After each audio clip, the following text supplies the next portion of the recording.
Hello, everybody, and once again, thank you for rejoining us. If you've rejoined us at Your Overseas Homes virtual event, and if this is your first webinar of the day, my name is Christopher Nye. I'm senior content editor at Spain Property Guides and Your Overseas Home. I've been helping people buy in Spain for some 20 years, and I'm joined by Emma Belgam from JLCA Associates, who has also, I believe, been helping people move to Spain for a similar length of time. If we're going to be talking about specifically about residency and visas. If you have any questions, and I'm sure you have loads, do please throw them into the Q&A box. We'll probably cover what you want to know anyway, but just in case we haven't, do please ask your questions. And if we don't get time for them, do go and visit Emma on JLCA's stand, or contact her directly after the event. Okay, perhaps you could just say a few words about yourself, Emma, and tell us how you can help people move to Spain. Okay, thank you very much, Chris. Well, if I start with just a brief presentation, we can run through that and then go to questions and answers, as you said. So I'll just share my presentation with you all.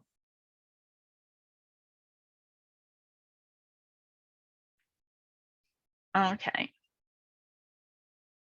Great. Yes, we can see that. Yeah. Okay. So basically, just to start off with who we are JLCA and AS lawyers. We're a Spanish legal firm established over 20 years. It's actually over 24 years now.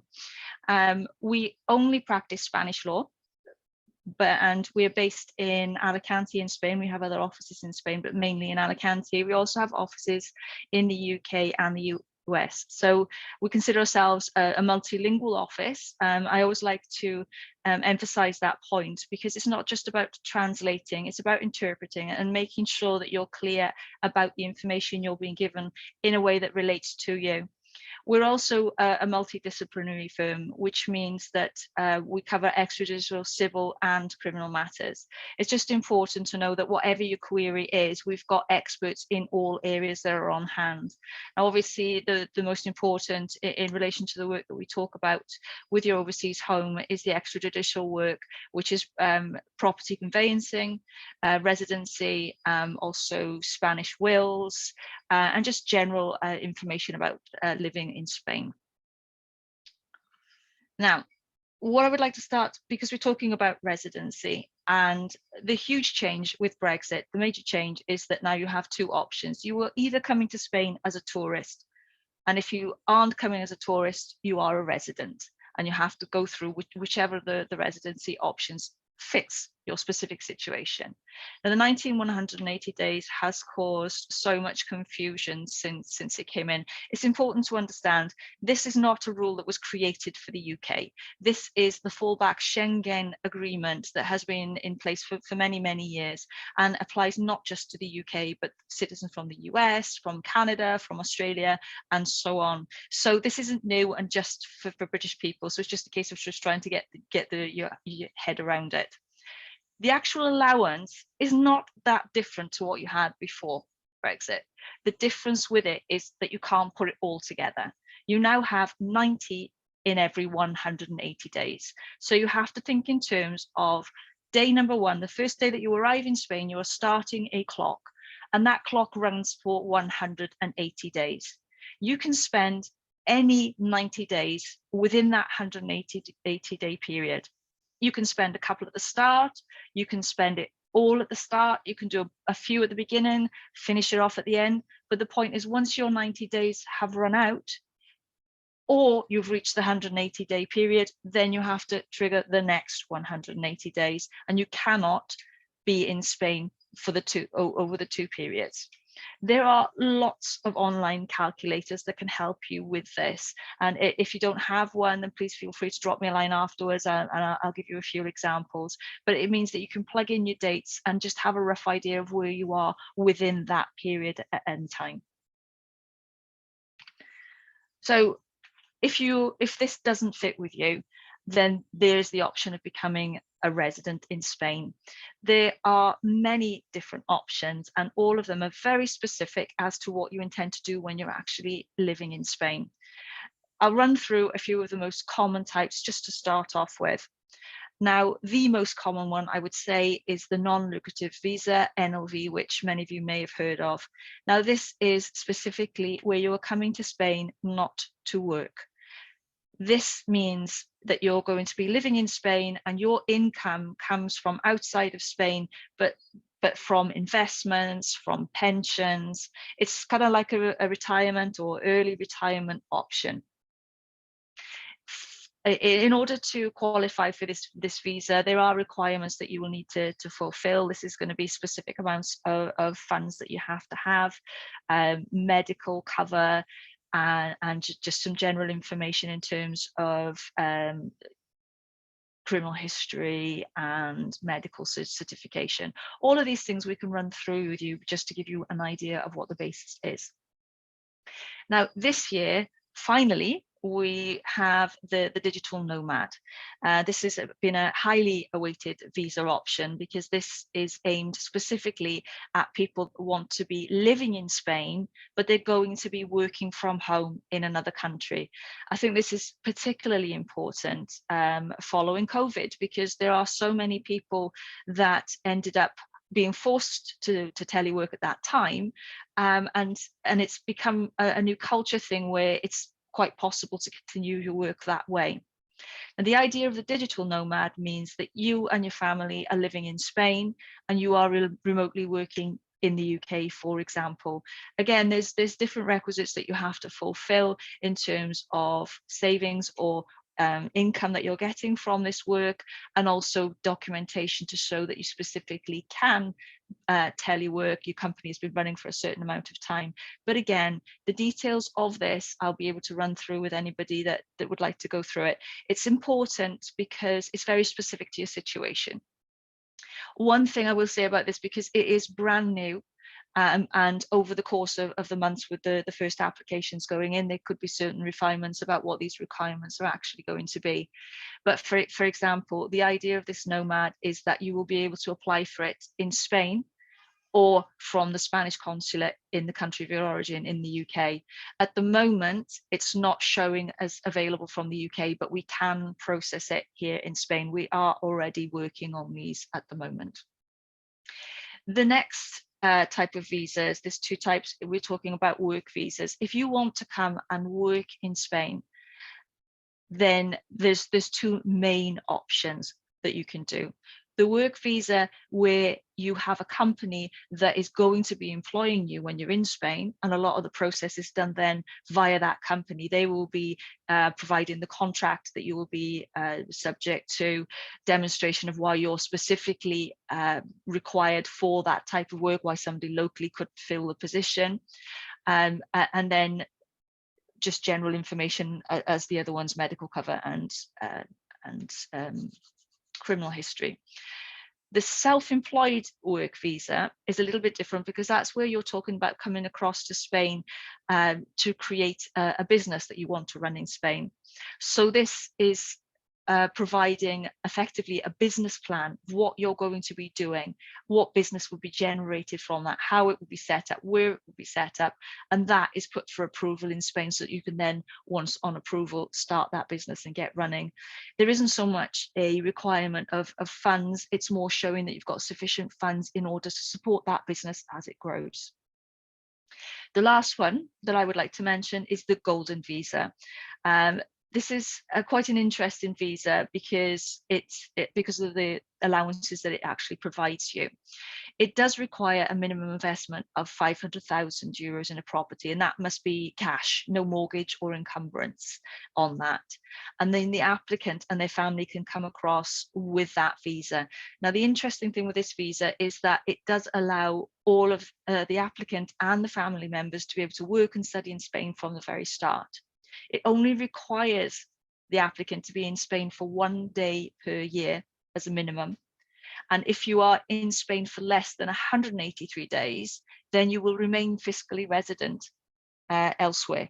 You will only become fiscally resident in Spain if you are over 183 days. So that can be quite an advantage for people that are looking for the freedom of the European area to work, to live, to travel, but aren't planning to actually fiscally base themselves here. The other important point I would like to put across these ones is that, for example, people have got plans that, you know, that they want to come to Spain initially, and if they can then find employment, that would be a better option for them. So what you can do is, for example, the non-lucrative visa. If you come in on the non-lucrative visa, you do have to remain not working for a full period of a year. But after that year is up, if you do find full-time employment, you are contracted, or you're setting up a business, then you can renew by applying for a work visa from Spain, which is a lot easier than the requirements from the initial one via the consulate in the UK. So it gives you an option then to start working on that visa a year later. So there are options and ways of means for people to manipulate the different options so that it fits the circumstances. But as I say, it's really important to have a good conversation of exactly what you want to achieve, what your plans are, what your family's plans are, in order to work out which is the best route for you to be taking. Okay, I'll stop sharing this at this point and then pass you back to Chris to see if there's any particular questions that we'd like to address to start with. Great, yeah. So I have a few questions. So let's just focus first on the 90 days thing. Now, you know how it is. You arrive at the passport desk, and sometimes they stamp it, and you can't find the page. Is it? It seems a bit flimsy. A slightly flimsy system for deciding how long I can stay. Is it based on the passport stamp, which might get lost, say, or is it based on some computer system somewhere?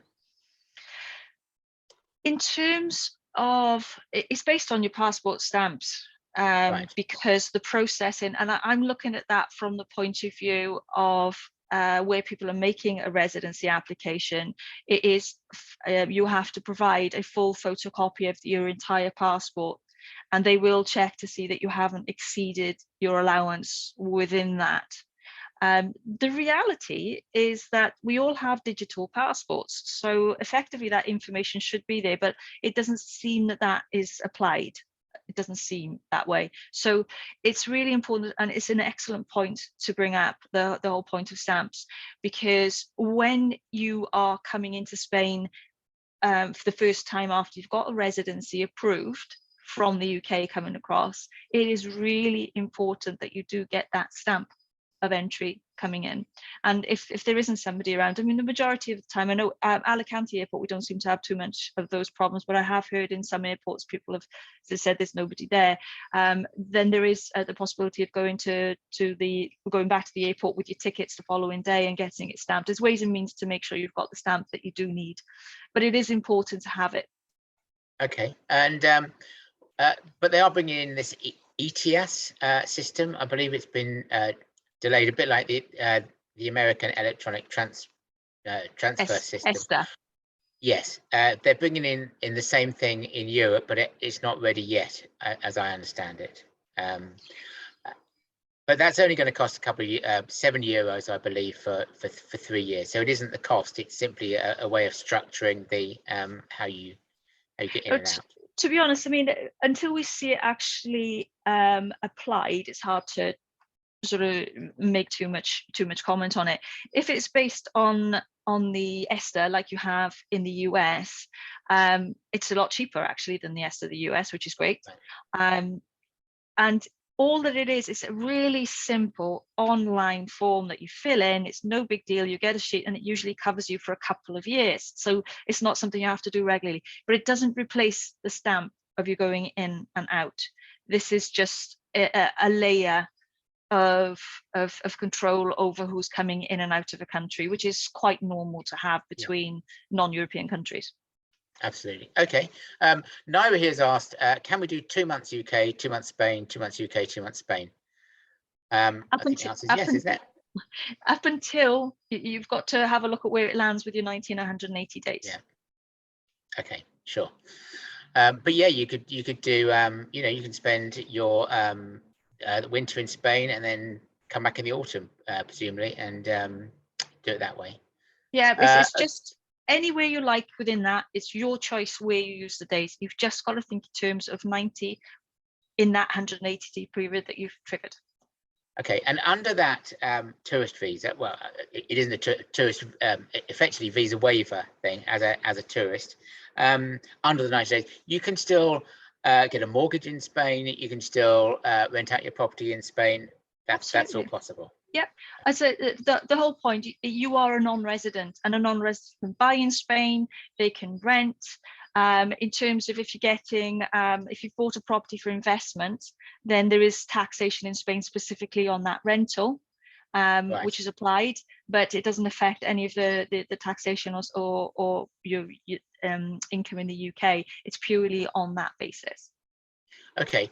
Now, one thing I always get confused about is the difference between residency and a visa, because they're not quite the same thing, different processes, I believe. It's a bit of a weird thing, because we talk about the two as if they're separate. The visa is effectively your first application for residency. The non-lucrative visa, we call it, but it's non-lucrative visa residency. The first application that you do is the complicated one, and that has a validity of 1 year. You renew that visa, you don't do, or that you renew that residency. You don't go through the whole visa process all over again. You already did that at the start. So taking the example of non-lucrative visa, you do the visa in the first instance, that lasts for 1 year, you're here in Spain. A year later, you renew your residency. So you have to show that you still have the funds, that you still have the medical cover, etc. But you don't have to pay all of the fees for the consulate and get another visa. It's already accepted as being so. You're just renewing the residency based on it. Then you would do that for 2 years, and then you're on long-term residency. Okay. Now, Tracy has asked, what happens when you drive into Spain because your passport doesn't get stamped? I would guess you're already in the Schengen area. So unless you've driven from. Yeah, I mean, you need to get an entry stamp of some sort. You need to stop somebody and ask someone. I mean, this is more if you're going for a residency application. I'm thinking of a specific example that I've had. Oh, you've frozen. Okay, you've frozen. So hopefully we'll get you back. I will fill it in the meantime. So I'll go through the questions. I've done a few of these before. So while we wait for Emma to come back, I will answer them as best as I can. And if we don't get your questions answered, then we will speak to you then you can contact Emma directly on her stall, or we will record your questions and we'll get back to you. So,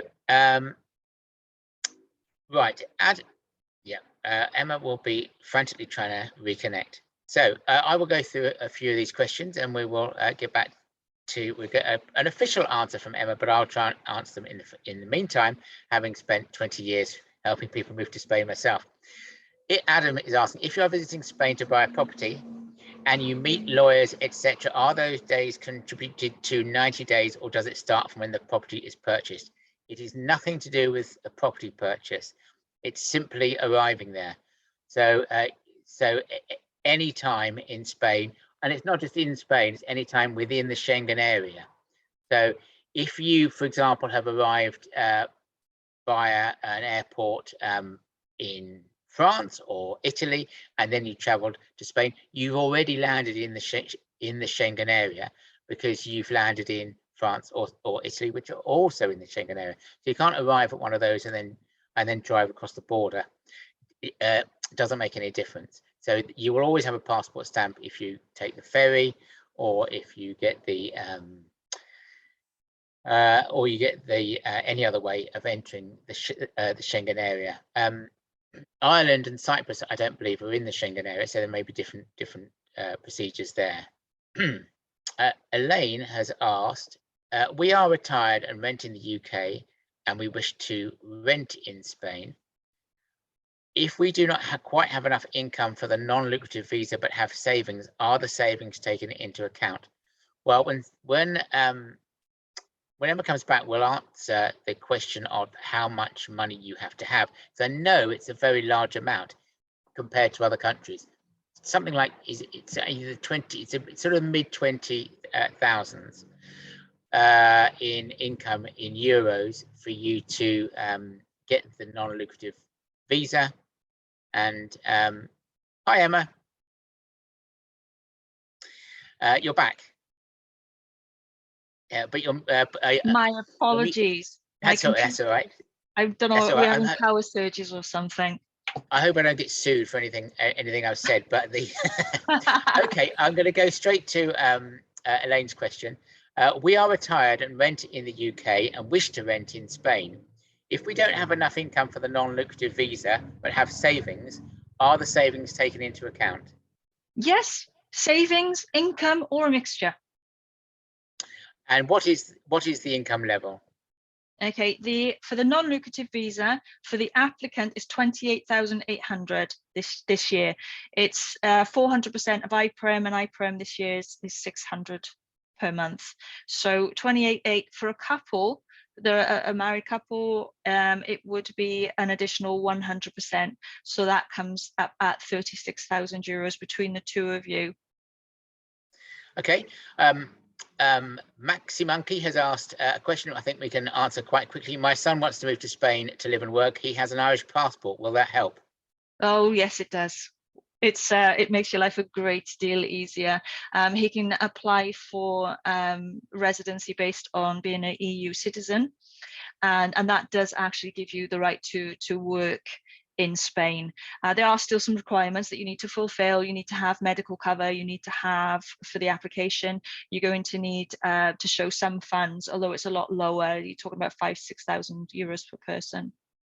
Okay, I'm going to answer Tracy's question straight away. I'm a French resident. Oh, actually, perhaps it's not so easy. I'm a French resident. So does the 90 to 180 still apply if she spends time in Spain? She's got a titre de séjour, I assume. Is that with a British passport?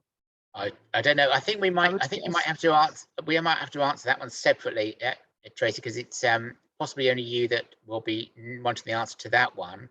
But in principle, she does have more freedom. But for residency application, it doesn't help, because then it's based on your original passport rather than your current residency. Okay. Ella is asking, does everything you're advising for Spain apply in the same way to Tenerife? Yes. Yep. Okay. Done that one.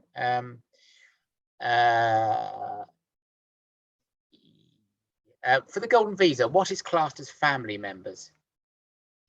Direct relatives.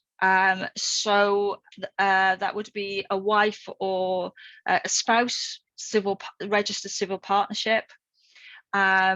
For the applicant, their parents, their children, blood relative or adopted, that direct line, basically. Okay. A question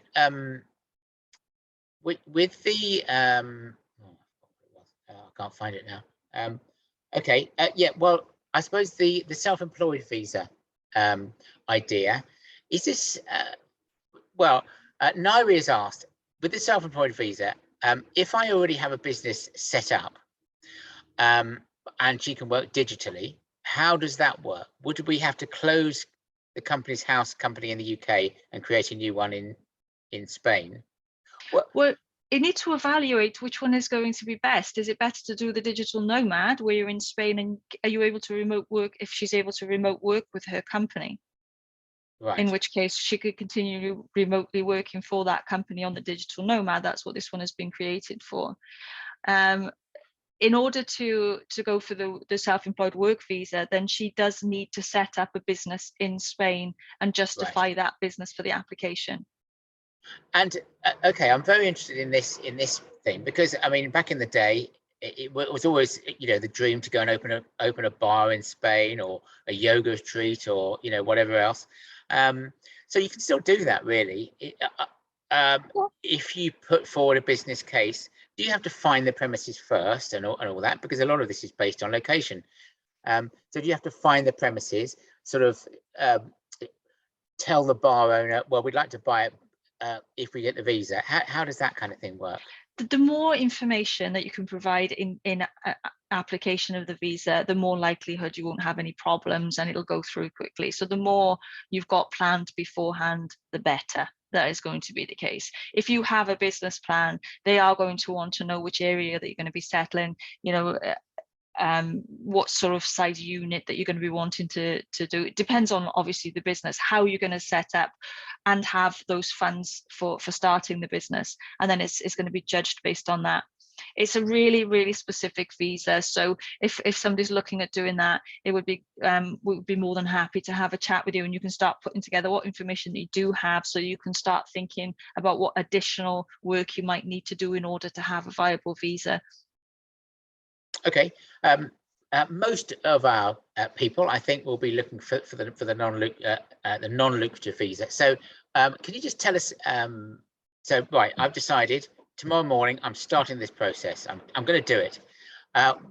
What's my first step and the following few steps?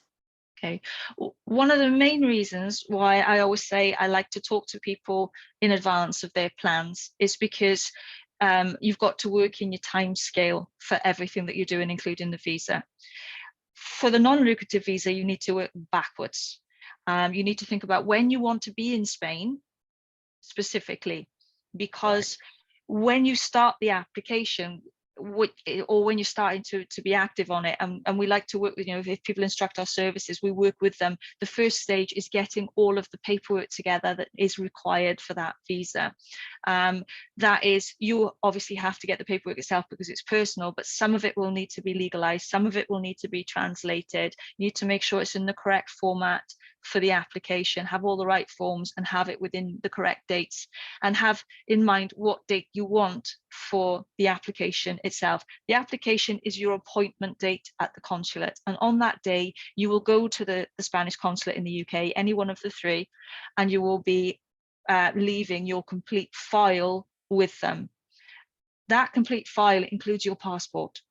So you need to know that when you're putting your application in, you won't be able to leave the UK until you've got approval. Now, typically that should take about a month, but it depends obviously on the workload of the consulate. So again, by a couple of months before starting to work on the paperwork with you, getting the appointment, we can see how long appointments are taken, so that you've got that in mind. Because then once that approval has come through, you've got 3 months to come to Spain and to get your residency card, which is the second part of the work that we do with you. So it's kind of a working it all the way backwards for roughly when you want to be in Spain, to work out when you need to have the appointment, to work out when you need to start looking at your paperwork. Okay, excellent. Ella has asked if, as a married couple, one can piggyback on the other's non-lucrative visa. Yes, joint application. So the main applicant has to have the 400% IPREM, and the person that's attached as family member has 1,000. So instead of 28,008 each, it's 28,000 plus 1,036 for the two. Okay. We're almost at an end, but let me just ask a general question. What is likely to get me not to get a visa? Honestly, there's no reason not to get any of the visas as long as you've got the correct paperwork. They're not, the consulate and Spain aren't looking for reasons to deny. Things like criminal history is one of the things, obviously, that's as a requirement. So if there is something serious on the criminal history, then yes, there's a likelihood of that. You do have to have demonstration to show that you've got sufficient funds, so you just need to make sure that you've got enough information to prove that you do have that. And the medical cover is an important point, whether that's private or whether as a pensioner you're able to use the system over in Spain. Okay, well, we kind of run out of time, I'm afraid. So so if we haven't had your question answered, like I say, do contact Emma directly. and you'll be hanging around on your stall, on your booth, I believe, for the rest of the afternoon. Yep, we'll be manned all day. Great, and or contact Emma directly, and you'll have full contact details in various places over the show. I will be back in 15 minutes talking about. No, I'll be talking to Shirin about how to buy. Well, all about the benefits of buying on the Costa del Sol, and then you can also find out about buying on the Costa Blanca, which is where Emma is based, at a webinar. I think about 2:30 or 3. I'm sure you can find that though. So once again, thank you, Emma, and thank you for attending, and we hope to see you in Spain very soon. Thank you. Bye-bye. Right.